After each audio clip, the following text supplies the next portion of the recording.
Oh man, team, these are the days we live for. Gotta bring out the Oz Rosie for this one, because this is just in from Oz Machine Company. And although I've got to handle the prototype at Maker Syndicate, this is a pretty big deal here today. So let's get into it. Bear with me, I'm just gonna double check that nothing here has any personal information.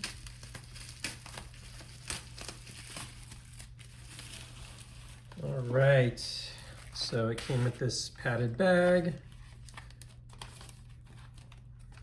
Serial number, let's see, there's some authenticity info. Get the staple out of there. And then a typical note from Oz Machine Company. And interesting, that's left open, I guess just as padding. And this is a new container compared to their old Roosevelt containers and their old Roosevelt containers from back in the very beginning. There it is. The big one, the big kahuna. Man, that thing is really big.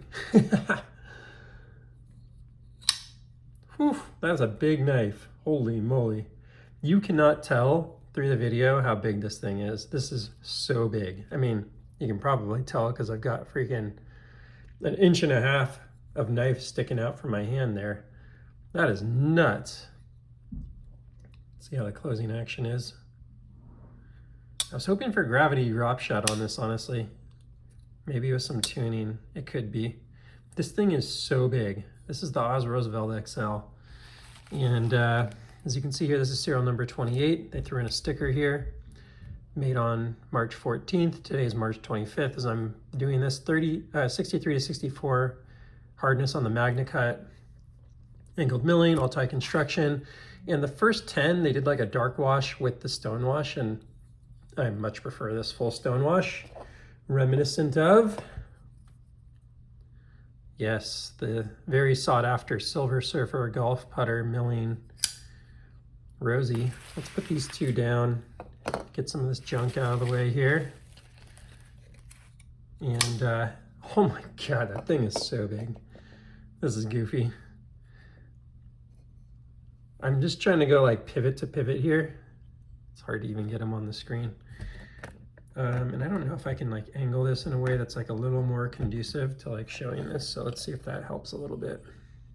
It is so big. Like, let's see, where's my Demco 8020? Demco 8020 is like by far the biggest knife that I think is like somewhat reasonable. It's right there. So it's like really right at that realm of maximum. Now, notice a few things though, because it's such a tall design, the height of this is just like crazy. Like the size of the blade from edge to spine is just like really big. And the handle is really big. This is a really big knife. This is a full-size Demco 8020, not a little 8020.5. That is nuts. Like, it's hard for me to get this thing on the screen. I need to take up my, yeah, let's get this get a little more room. That's literally how big this is. Pretty wild here. All right, some other size comparisons. Here's, oh, I should have brought out a full size. Here's a mini FSDI from Brown Knives. So you can see how much this dwarfs that. Like this makes that look like a small knife. Benchmade bug out, just to further put it in perspective. Benchmade mini bug out to further put it in perspective. Put this guy over here. Like this is a big honking knife. Not for the faint of heart. For those of you that maybe have like more budget knives in your collection, this might help. So CGRB pyrite. And we banter. This thing is big. All right, let's do some measurements and see what we get here. Let me get all this junk out of the way. And we'll pull out the scale, see what it tips. That sound is just very different than the regular one. This guy's like a little click. That thing's like a thwack. Click. Bonk. All right, regular Rosie 2.93 ounces with the golf putter milling. Takes quite a bit of scale off there. 5.2 ounces. Oof, that's big. 2.2 ounces bigger, 2.25 ounces bigger. That is like a whole different ball game in terms of size. Back spacer's thicker, pocket clip's bigger. Look at the size of that pocket clip. Oh my gosh. This is really something else. Everything else is pretty much what you'd expect from Oz, like nice chamfering around the edges. Let's get some close-ups here. Right, nice chamfering around the edges. Nice little finish.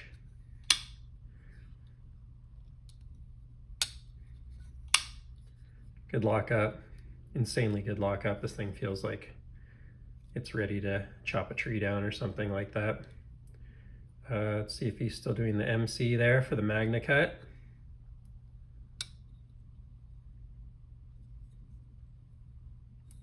Still highly resistant to lock bar pressure, assuming it still uses the same double detent ball design. Yes, let's zoom in there. Double detent ball design. Same stop pin on the back. I watched the Metal Complex unboxing. Of course, he loves this monster. He got that wrong. He said it was like an internal stop pin or something like that, I think. Maybe I misunderstood what he said. But it's definitely still the same stop pin on the back. That thing is big. So yeah, very similar in a lot of ways, but just a whole different ball game. Honestly, this knife's too big for me. Like I think that there's a real nice place for something in between the Rosie and the Rosie XL, like a Rosie large. I think it's important when you size up a knife or size down a knife to not go more than like 10 or 15%. And this is much, much more than that. You really, like if you're gonna use the same design, you can create a different knife with a different design. But a huge part of what makes the Rosie interesting is that it has that like integrated choil right here, which gives you that amazing purchase on this little tiny knife. It gives you this big grip on a small 2.95 knife. This thing has like a full-size handle on it. So by doing that on an oversized knife, you kind of lose some of the value of the knife. Like you'd almost not want that. And then you could actually have like a whole nother ½ inch of cutting edge or something like that. Like this design lends itself well to small. In fact, what I'd love to see would be a 10% or 15% smaller than the Rosie, like a Rosie S, Rosie small. Because you still have like enough room. Like if they took this down by a bit, you'd still have enough room to have a sizable knife, like a 2.5 inch. So anyways, let's do some measuring here. Because we did the length, but what about the blade length here? It's a big one, wow. 3.75 plus, I'd say almost 3.875. Just make sure I got this right here. It's like almost 3.7, it's just over 3.75. Cutting edge, 3.625. Overall length, just over 8.5 inches. This is a big freaking knife. Has an interesting place just in the Roosevelt history. So this is number 28. I also have number 10 right here, the original number 10 Oz Roosevelt from back in the day. You can see he was being a little more playful with the anodization stuff on his first 10 of the original model. Here's something like number 1058. They've done a lot of other things. This is like one of the first me get this guy out of the way. I try and keep this thing really nice, just in case. Don't want to do what I just did. The original pry bar, version 1. It's kind of cool. They were, oh, actually I have one here. Hang on, where is it? Could have sworn I brought it in. Where did I put it? Here we are. Some of the original pry bar boxes from back in the day. So there's like version 2, and this would be like version 3. They've also done pens. I won't go into pens because I've got plenty of content on that. You can see how some of this like kind of matches. So this golf putter milling matches that guy. They do some really nice machine work. You know, it's Oz Machine Company, not Oz Knife Company. And pretty much everything that they do is just very well done. Soft edges. I'm not the like biggest small pen guy, so the pens that they do are like not my favorite pens, but for small pens they're my favorite pens, if that's fair. They've done other things over the years. You can watch some of my videos that go into some of that stuff, but let's really get focused on this. The new milling pattern's interesting. I don't like love it, but it's nice just as a variety from some of the other things that they did. It kind of makes this knife unique, but it's not my favorite milling pattern ever. The action is interesting.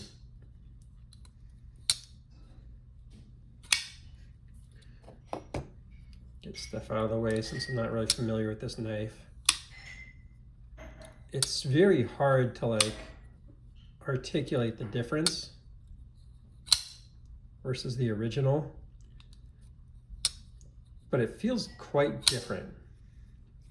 If you've ever had like a Gareth Bull Knives chamois in the 3.3 versus the 3-inch, it's kind of similar to that, where it almost feels like a totally different knife just because the weight of things and the size of things. Like this thing's a little cramped rolling it out maybe, but it's very easy. Like it all kind of works. Your hand grabs the pocket clip in the right place. Like things just work on this. This one, you have to like make sure you're like, if you're holding it down at the bottom there, your thumb might not be big enough to get that thing all the way out. Like you have to like kind of grab it in the right place to make sure your thumb's able to get it out. The rest of what you'd expect, you know, like lock up, fantastic, super low early lock up there, like maybe 20%, maybe even less, hard to say. Maybe tell from over here. Woo, it's sharp. Just tapped my palm with it and felt that. I don't know if I cut myself there, but it is freaking sharp. Let's do a little paper cut. Come on. What's a knife unboxing without some cutting with paper, right? After all, this is clearly what we get these things for. That is, I'm just gonna go right to it. That is very sharp. Look at that, straight down. Super well sharpened. These guys just love their details. Like they're really good at details.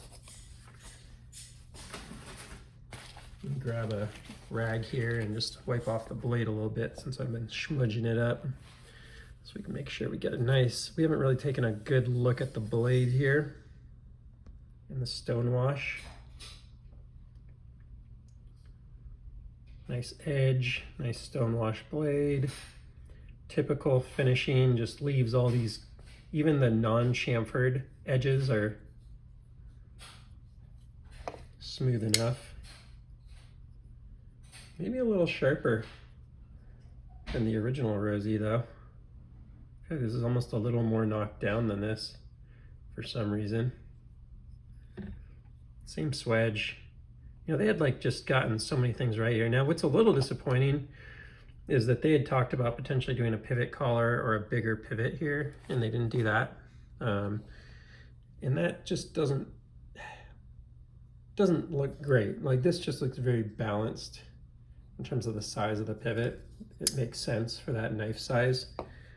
It's a little dainty on this guy. It does the job, don't get me wrong, but would like to see a little something extra. Maybe tough. Maybe they even tried the pivot collar and just got too close here. But it kind of goes back to the thing of like, I think the design needed to be altered a little bit to go this big. It's not bad. Like, it does what it does, right? Anyways, I was supposed to show you here the lockup. About 20%. Typical of Oz on their other knife, on their other knife. You got a really nice milling out on the inside. So they've done what they can to reduce the weight of this monster, which is only so much when a knife's this big and it's made of metal. This would be a really interesting knife for a carbon fiber scale.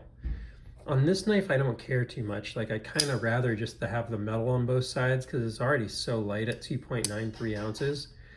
But on this guy, this is where a carbon fiber could get really interesting because there would be I bet a pretty significant weight reduction. I bet it could knock off a quarter to a half an ounce, which would be welcome. This thing is just very, very big. I'm gonna throw it in the pocket for a second. Walk around the room. Now, although it apparently has these new contoured scales, which I sort of glazed over, you don't really notice it. It's very flat, feels flat in the pocket still, so I kind of like that they didn't overdo that because sometimes you go big on a knife and you go contoured. Now you got a knife that doesn't feel good in your pocket at all. Channel is called Pocket Priorities after all. So this feels good. You don't really notice the contour too much when you're grabbing. It still feels flat for the most part, but it's good.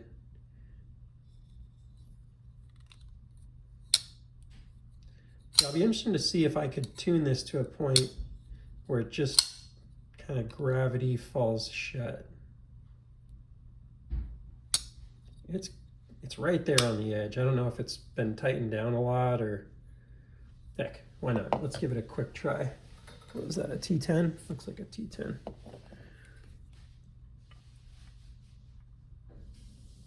Is it a T8? Maybe it's a T8. Whoa. T8.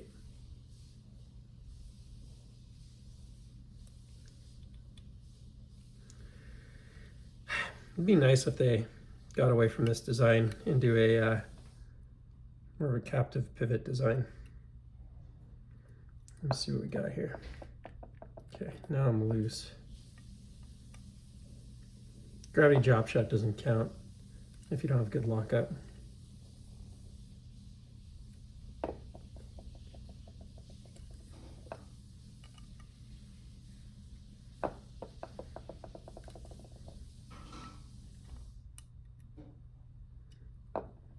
Oh, I did cut myself there.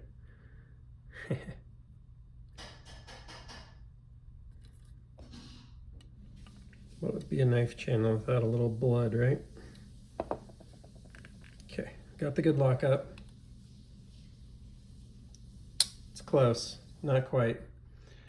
I do like the thumb flick a little more because I already don't terribly love this thumb hole for flicking. It's a triangle and our fingers are ovals. So it doesn't feel great. It's fine. Like, as you can see, I can do it pretty consistently these days. This one's a little bigger, so I like it a little more because it's just a little easier to get your thumb in there. I would love if they would just, I know that the aesthetic is there, but I would just like that to be like right there. So I just don't feel like I'm having to stick my finger into the scale when I'm doing it, but it's fine. Totally usable. Reverse flick is heavy though, man. I mean, it feels good, but I don't know. I'm adapting to it. Like, I'm starting to like it just because I've had it in my hand now for 20 minutes or whatever, 15 minutes since I unboxed it. So now this thing's starting to feel small in my hand, but this, from a carry perspective, is the knife. I can see how they got that built though and fell in love with it because it's starting to feel like what it always should have been, which is really weird. As you can see, I was kind of negative on the size at the beginning. It's starting to feel good. I'm starting to like it. That's goofy. Weird knife people. inconsistencies in our brains. Looks well centered. I think it's perfectly centered there. So look, if you're looking for a big knife, they've done a good job on it here. You will not be disappointed. People with XXL hands are going to be very pleased with this. I'm more of an XL, and this is definitely like at the very top end of what I consider a usable size, frankly. The original is still just such a gem to carry. Like, I just cannot emphasize enough. Like, it feels small until you grab it, and then it feels big, which is just so weird. It's just such a unique design. This one just feels big all the time. Big when you grab it, big when you're using it. I guess my conclusion to this would be that my initial impression is this is a very generous full-size knife, like XL for sure. It's not the Rosie L, it's the Rosie XL, and it is XL in every way. But I could see how like a Demco 80/20 person would really love this. A cold steel 4max kind of person, right? This is what you're looking for. You're looking for that big knife. And this, what I think this does is it competes with like a Strider SMF, a Hinderer XM24, like some of these really big knives. This beats those for me. Like, it does beat those, but those aren't like my knives. Like, I don't have those knives in my collection. But I think this does what those do better than what those do, if that makes sense.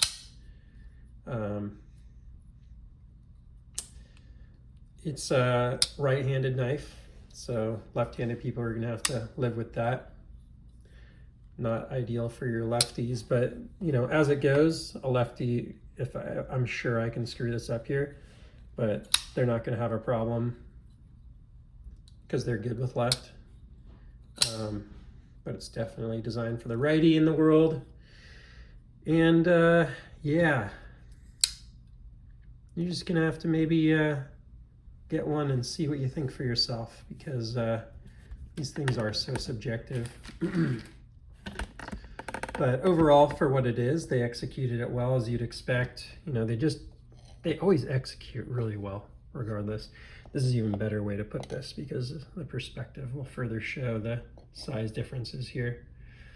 But you know, it's just not going to be for everyone. It's not like a EDC optimized knife. It's a knife person optimized knife. I like a big knife person optimized knife.